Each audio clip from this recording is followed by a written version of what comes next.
दोस्तों, महिलाएं बहुत ही रोमांचित महसूस करती हैं जब पुरुष उनको ओरल सुख देते हैं। मुख मैथुन या ओरल सेक्स संभोग के दौरान किए जाने वाली एक बहुत ही आनंददायी और रोमांचक क्रिया है। इसके इस्तेमाल से आप अपने वैवाहिक जीवन या संबंध में एक नई उमंग भर सकते हैं। अपने साथी को संभोग के दौरान नए एहसास दे सकते हैं।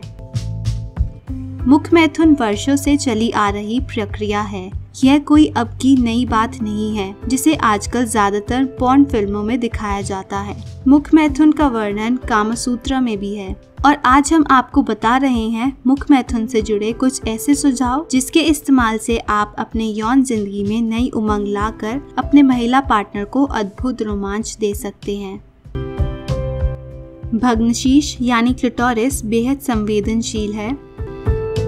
महिलाओं को अच्छा लगता है जब उनके क्लिटोरिस में स्पर्श किया जाए।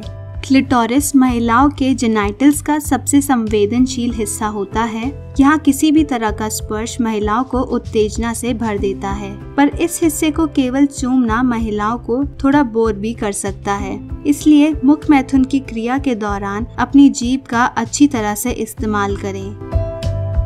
जीभ को सीधे करें और कभी हल्के से कभी जोर से उनके क्लिटोरिस को जीभ से छुएं। अपनी जीभ में आप जितना भी अलग वेरिएशन देंगे, मुख मैथुन का मजा उसके लिए और भी बढ़ता जाएगा।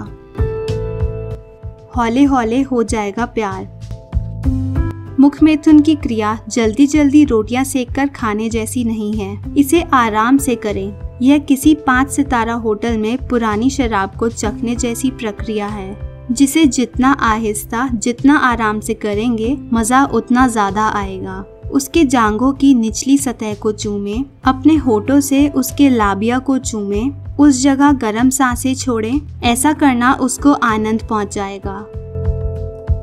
पॉर्न स्टार ना बने। वो आपकी जिंदगी का एक हिस्सा है, चाहे वो आपकी पत्नी है, प्रेमिका है या गर्लफ्रेंड है।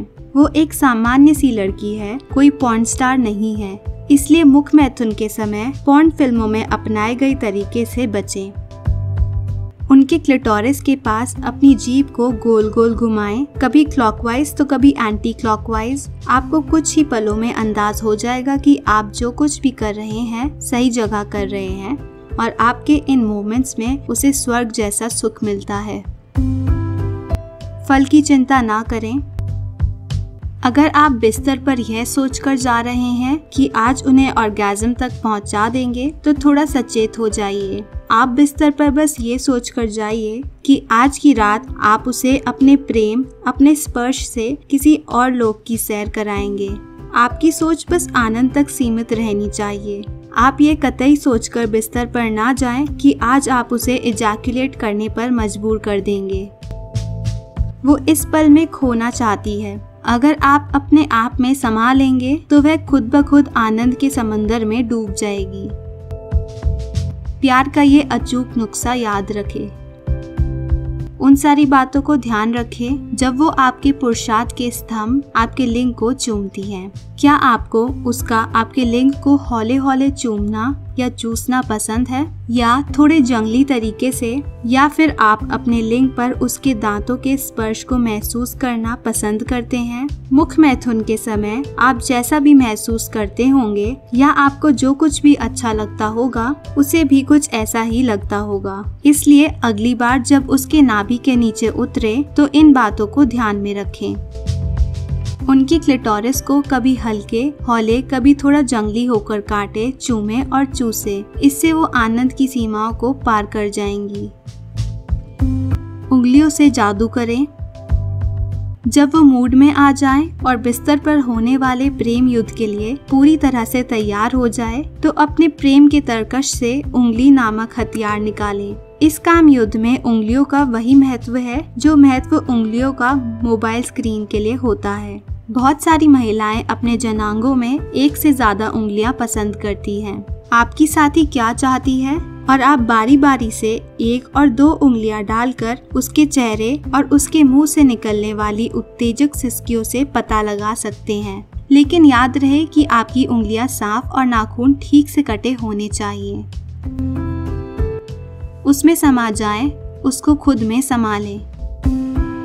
मुख मैथुन की प्रतिक्रिया में अगर एक बार भी उसे ऐसा लगने लगे कि अब आप बोर हो रहे हैं, तो वो तुरंत ही आपसे अलग हट जाएगी और मुख मैथुन से दूर हो जाएगी। इसलिए हमेशा प्यार के इस खेल को 2 तरफा बनाए रखने में अपनी कोई कसर ना छोड़ें। अगर आप चाहते हैं कि आपकी साथी आपके बिस्तर पर जंगल की किसी मुक्त शेरनी की तरह काम युद्ध में आपका सहयोग दे, तो आप भी अपनी उंगलियों, अपने जीभ और अपनी सांसों से उसका साथ दें। उसे यह जताते रहें कि प्रेम की यह अभिव्यक्ति कितनी पवित्र और कितनी आनंदमयी है। उसे कभी यह महसूस करने का मौका ना दें कि वो बस एक ऑब्जेक्ट है। उसे अपने प्यार से, अपने स्पर्श से जीवंत होने का एहसास कराते रहें।